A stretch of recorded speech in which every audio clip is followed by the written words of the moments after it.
The following segment is sponsored by Daniel A. White and Associates. It does not necessarily reflect the views of WDEL or Forever Media.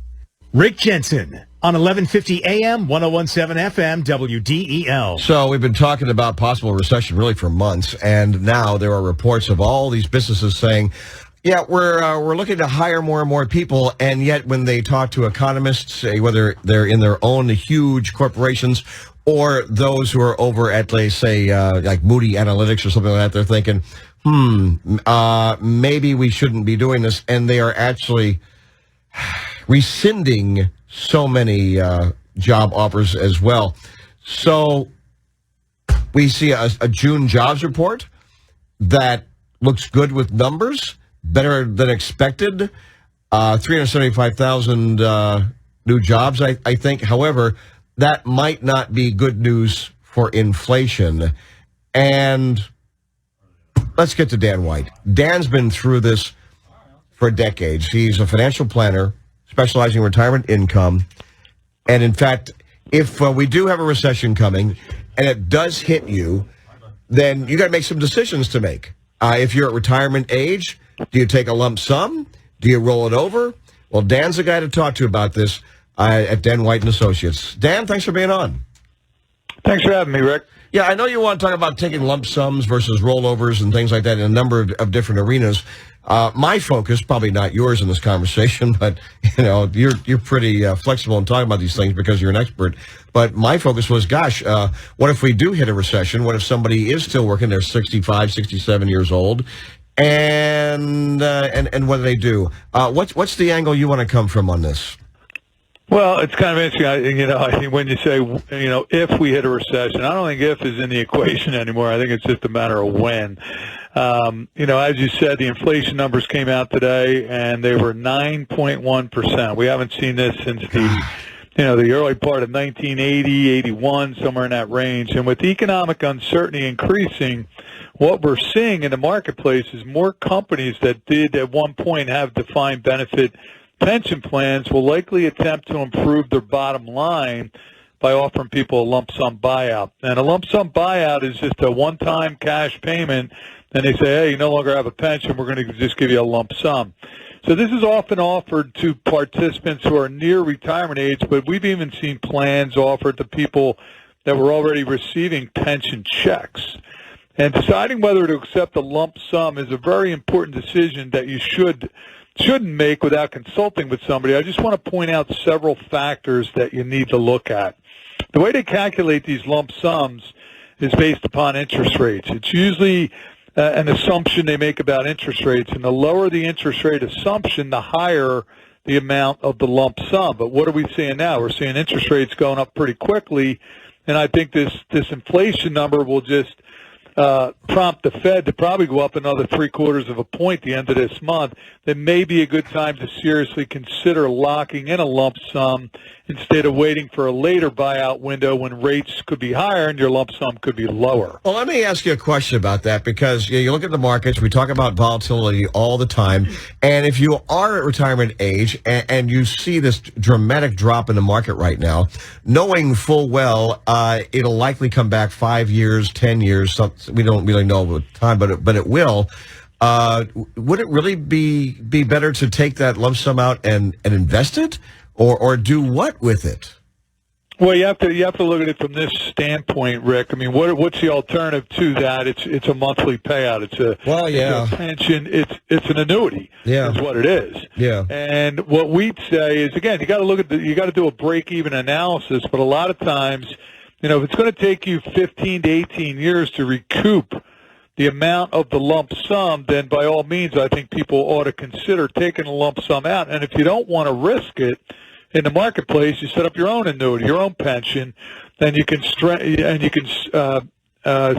it where if you die, because the difference between a pension from the company is if you die, they keep the money. Yeah. If you structure it your own way, you could name a beneficiary and have them get some of the residual value. And by the way, I'll have folks know that, Dan, you and I had this conversation a few years ago. I worked for a different company, and they were ending their defined benefit, their pension, if you will. And I looked at the monthly benefit, and I thought, oh, geez, do I really want to do this? And I did that, and it basically was based on your advice, and I want to thank you because I took the lump sum, and in those days, the market was doing pretty darn well. We're talking like, post-2010. And so, and I invested it, and I did a lot better. In fact, if I took that money now and put it into an annuity and amortized that, then I would be getting more money per month than had I taken the pension monthly payout in the beginning. So, yeah, it was good advice. Absolutely. Yeah. The other thing you got to consider is your health. The amount of lump sum is usually based on average life expectancies.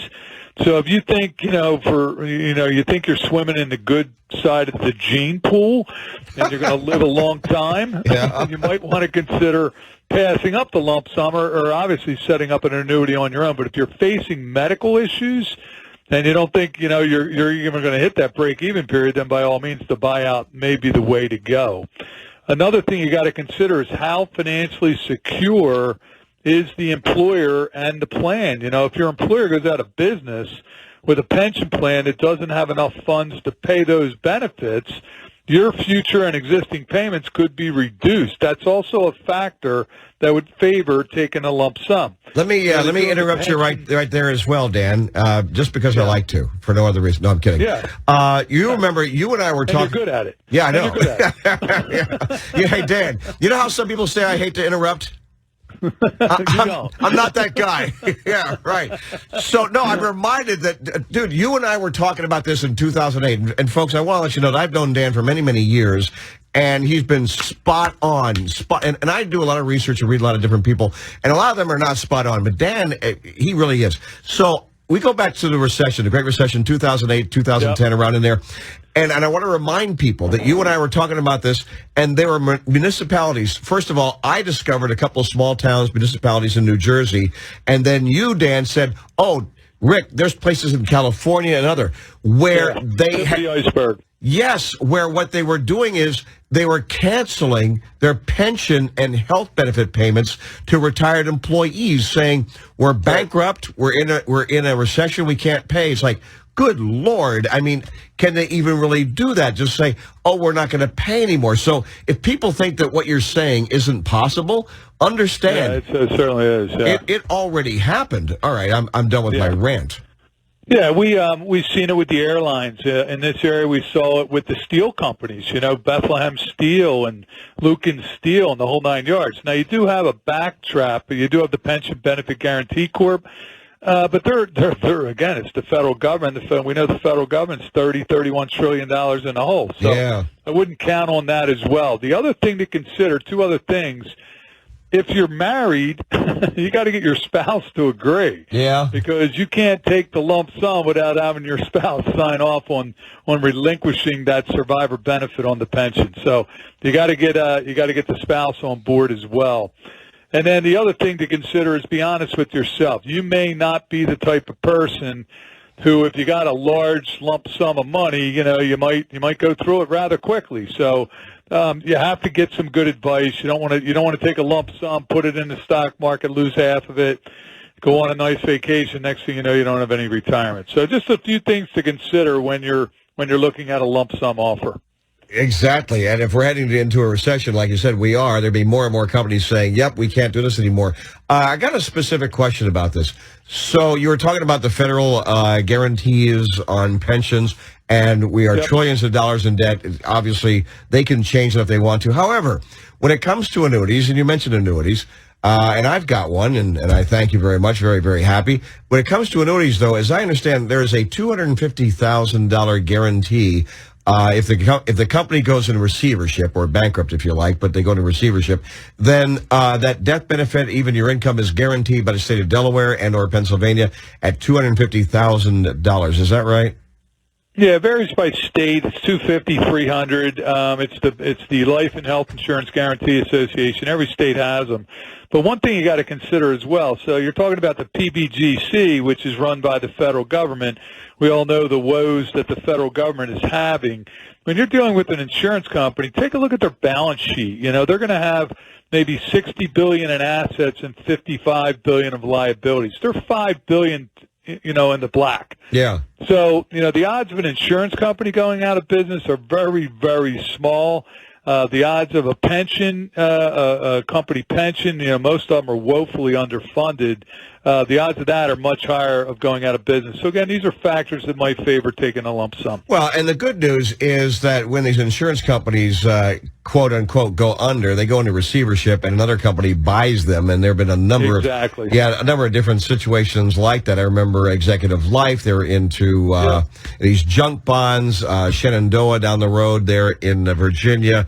They too, they're now with another company. So the people get paid, they get their money. But it's interesting to me, if it's $250,000, technically, does that mean that, let's say, you get a lump sum, and I'm just going to pretend it's like $500,000.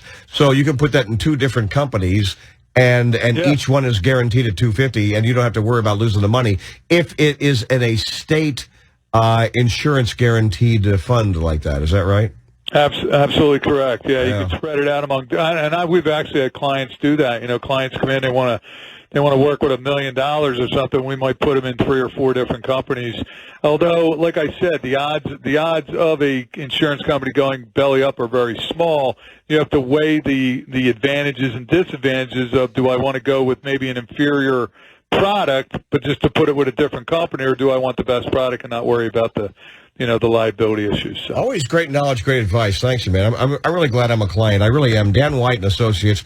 You can reach them at 888-690-8820. I got them on speed dial. I always have dumb questions. 888-690-8820. Glen Mills, right over the border there on Route 202, also down in Middletown. Plus, Dan, you host On the Money Sunday mornings, 7 o'clock. What's on the show this weekend? It's hard to believe, Rick, but we're going to be talking about inflation. Go figure. Oh my God! Inflation, and what can you do about inflation with your retirement money? So it's a very timely factor. We're all worried about inflation, so give you some strategies to deal with that on Sunday morning. All right, a cup of coffee, bagel, and I'm in Sunday morning at 7 o'clock. Dan White. All right, man. I appreciate the call. Go Phils. Go Phils. All right, buddy. Have a great day, Rick. Yeah, we don't even say goodbye anymore. Just go Phils.